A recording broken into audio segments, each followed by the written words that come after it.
মুমিন কারে কয়? টুপি দিলে মুমিন হয় না, দাড়ি রাখলে মুমিন হয় না, জুব্বা পরলে মুমিন হয় না, মুফাসসির হলে মুমিন হয় না, মুহাদ্দিস হলে মুমিন হয় না, স্কলার হলে মুমিন হয় না, জ্ঞান থাকলে মুমিন হয় না। আসেন, আমি কি বানিয়ে বলছি? না না না, এখানে যারা আছি সবাই মুসলমান, এতে কোনো সন্দেহ নাই। সেই জন্যই তো ইয়া রহমান বলে রাত 3টায় ডাক দিয়েছেন, সেই জন্যই তো ইয়া রহিম বলে মালিক রে ডাক দিয়েছেন, সেই জন্য তো ইয়া আজিজ বলে মালিক রে স্মরণ করেছেন। আমি বলি আমি মুসলিম, আপনি বলেন আপনি মুসলিম। মদিনায় একজন মুসলিম আর একজন ইহুদি ব্যবসায়িক পার্টনার ছিল, ঝগড়া বেজে গেছে পানি বন্টন নিয়ে। মুসলমান বলে এরকম হবে, ইহুদি বলে মানি না, ইহুদি বলে এরকম হবে, মুসলমান বলে মানি না। একটা বিপর্যয় সৃষ্টি হয়ে গেছে, কেউ কারো বিচার মানে না। তখন মুসলমান বলে চলো কামলিওয়ালা রহমতুল্লিল আলামিনের দরবারে যায়, নবীজি যা বিচার করবে সেটাই মানবো। ইহুদি বলে হা হা যাওয়া যায়। কেন? এটা মুসলমানের নবী হলেও এটা তো রহমতুল্লিল আলামিন, এটা তো বেইনসাফি করবে না, এটা তো আদালতকে সীমা লঙ্ঘন করবে না। আসলেন রহমতের দরবারে, মুসলমান বলল নবী গো এই এই সমস্যা হয়েছে। আমি বললাম এরকম হবে, সে মানে না। কামলিওয়ালা ইহুদির বললেন সমস্যা কি? ইহুদি বলল এই এই সমস্যা হয়েছে। আমি এটা বলি, সে মানে না। মুসলমান ইহুদির কথা মানে না, ইহুদি মুসলমানের কথা মানে না। আমার রাসূল দুইজনের কথা শুনে জজ হইয়া বিচার করলেন। আমি দেখলাম মুসলমানের কথা অযৌক্তিক, ইহুদির কথা যুক্তিযুক্ত। কামলিওয়ালা ইহুদির পক্ষে রায় দিয়ে দিয়েছেন। কার পক্ষে চলে গেছে? ইহুদির পক্ষে চলে গেছে। দুইজন নবীর দরবার থেকে বের হলেন।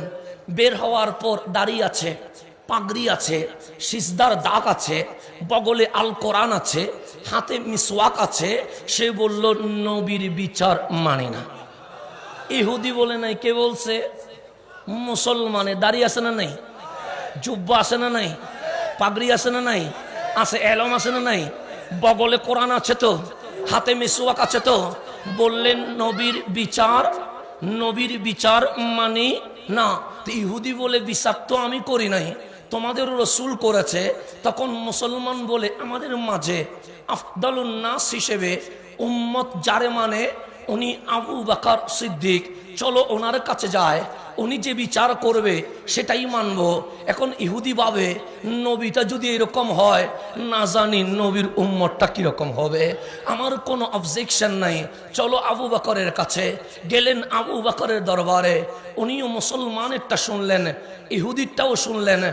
নবীজি যেইভাবে বিচার করলেন উনিও সেইভাবে বিচার করে দিলেন। রায় চলে গেছে ইহুদির পক্ষে। এখন বের হলেন, বের হইয়া বলে আবু বকরের বিচার মানি না।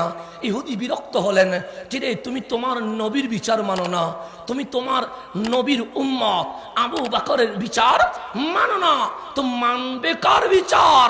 তখন গর্ব করে বলছে আমাদের মাঝে কঠিন আশিদ্দাউ আলাল কুফার, নাম তার ওমর ইবনুল খাত্তাব ফারুকে আজম রাদিয়াল্লাহু তাআলা আনহু, উনি যে বিচার করবে সেটা মানবো। এখন ইহুদি বলে কেমনে বিশ্বাস করবো তোরে?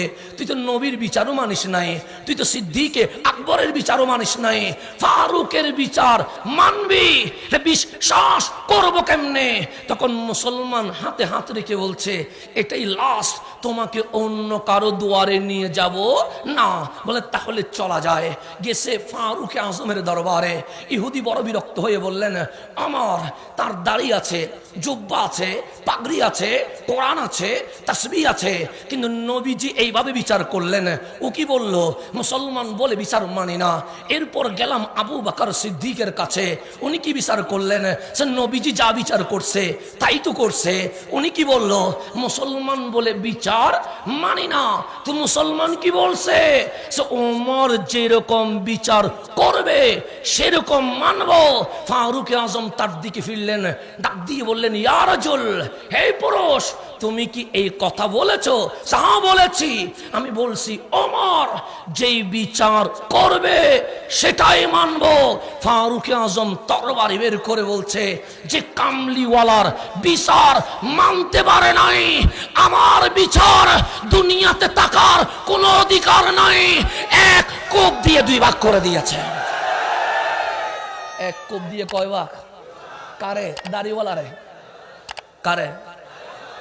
টুপিওয়ালারে? আমি মারলে আপনি আমার তুরাইয়া ছুড়বেন। টুপিওয়ালারে, ফাগরিওয়ালারে, কপালে সিজদার দাগ ওয়ালারে এক কোপ দিয়া কয় ভাগ করে দিছে? দুই ভাগ। এখন মদিনার আকাশে বাতাসে একটা আওয়াজ, মুসলমান মেরে ফেলছে ওমর। ওমর দাড়িওয়ালারে মারছে, ওমর ফাগরিওয়ালারে মারছে, ওমর তাসবিওয়ালারে মারছে, ওমর কোরআনওয়ালারে মারছে, ওমর নামাজিরে মারছে। চতুর্দিকে একটা হাঙ্গামা শুরু হয়ে গেছে। চলে আসছে বিচার নবীর দরবারে। আমার নবী তো জানে উপরে মুসলমান হলেও ওমর মুসলমান মারে নাই, সে তো ভেতরে মুনাফিক ছিল। ওমর তো রাইট কাজ করেছে, কিন্তু আমার নবী যদি বিচার করে দেয় তখন মদিনায় বলবে নবীজি স্বজন প্রীতি করছে, ওমরের পক্ষে গেছে, ওর বিপক্ষে গেছে। আল্লাহ ডাক দিয়ে বললেন, হাবিব, এখানে কিন্তু আপনার শানের কাজ কারবার চলছে, সুতরাং আপনি কোনো রায় দিয়েন না, রায় আমি দিব। যখন মদিনায় এমন একটা পরিবেশ উঠে গেল যে ওমর মুসলমান মারছে, ওমর মুসলমান মারছে, ওমর মুসলমান মারছে, আল্লাহ ডাক দিলেন, হাবিব, সবাই কি বলছে? যে সবাই আমার ওমরের দোষ দিচ্ছে। কারণ যারে মারছে তার তো দাড়ি আছে, তার তো পাগড়ি আছে, তার তো জুব্বা আছে। আল্লাহ বলে, আমি বলছি, ফালা ওয়া রাব্বিকা লা ইউমিনুন, লা ইউমিনুন। হাবিব, আপনার রবের কসম, মুমিন হতে পারে নাই, মুমিন হতে পারে নাই। দাড়ি থাকার নাম মুমিন নয়, জুব্বা থাকার নাম মুমিন নয়, পাগড়ি থাকার নাম মুমিন নয়, যার বুকে নবী নাই। আল্লাহ বলে, লা ইউমিনুন, মুমিন হতে পারে নাই, মুমিন হতে পারে নাই। ওমর মুমিন মারে নাই, মুনাফিক মারছে, মুনাফিক মারছে। আল্লাহ বলেন, নবী যার বুকে নাই, মুনাফিক, মুনাফিক, মুনাফিক। আজকেও বাংলায় দেখি দাড়ি তো আছে, টুপি তো আছে, জুব্বা তো আছে, কোরআন তো আছে, কিন্তু নবীর মিলাদ নাই, নবীর কিয়াম নাই, মেরাজুন নবী নাই। আল্লাহ বলে, ফালা ওয়া রাব্বিকা লা ইউমিনুন, তারা মুমিন হতে পারে নাই।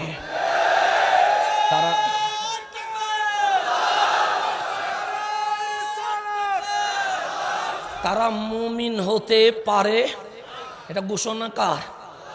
আপনি তো তাদের প্রতিষ্ঠান দেখে দৌড় দিয়েছেন।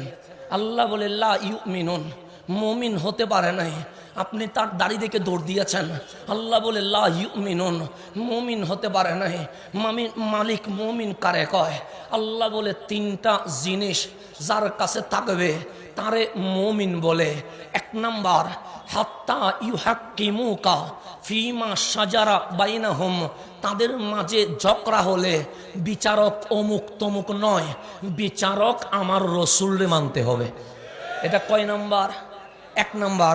দুই নাম্বার, সুম্মা লা ইয়াজিদু ফি আনফুসিহিম হারাজা মিম্মা কাদাইতা, আপনি রসুল যে বিচার করবেন এই ব্যাপারে কোনো সংশয় থাকা যাবে না।